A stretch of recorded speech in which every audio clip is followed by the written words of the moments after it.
Hey everybody, Matt here with Team Kerr over at Remax Real Estate Services. I just wanted to pass on the stats to you.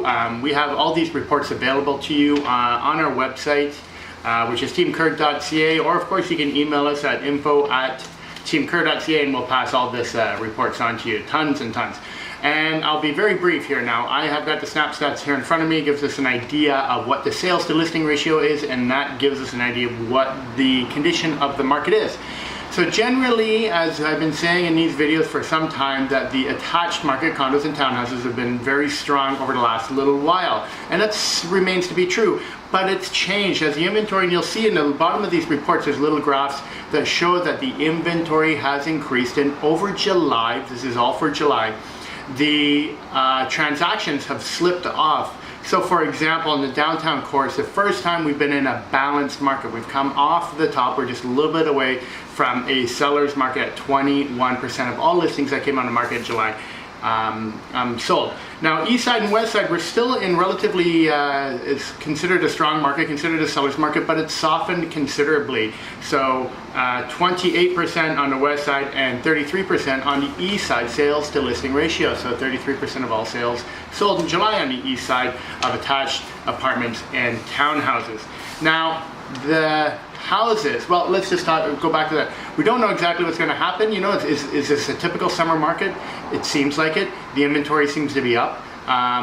We'll see what happens in September and October. Normally we see the inventory grow, but also the transactions chase it. Who knows this year? Well, we'll definitely see.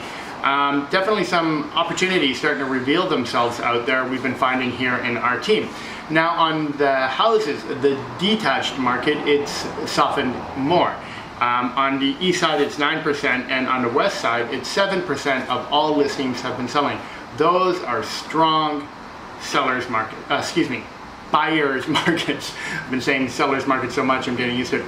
Strong buyers market, 9% and 7% on the west side, so that means 7% of all listings have been selling. Now, really quickly, the transactions have dropped off dramatically. The inventory on the houses have kind of stabilized, just slightly down, 3% on the east side and 2% on the west side, but the transactions went off 32%, the amount of sales that happened in July, and 28% on the west side. So pretty incredible.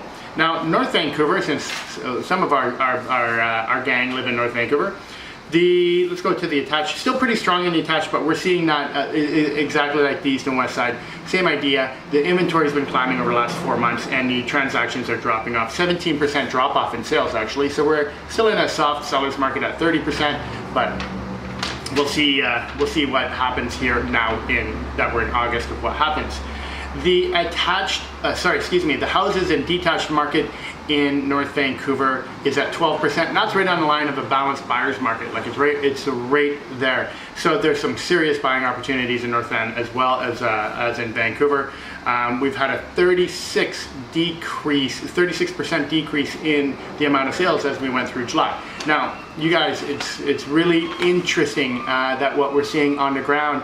If you're considering selling, you do need to be as pretty as possible and price sharply, and then the buyers are there. The buyers are out there, but they need to be in love with the property. As well as for the buyers, there's a lot of opportunity out there. The inventory is pretty good, pretty large. It might not be good for what you specifically need in some cases, but it is bigger than it has been in a little while. So if you have any questions, please reach out, and we're happy to help you out, and all the best here from Team Kerr.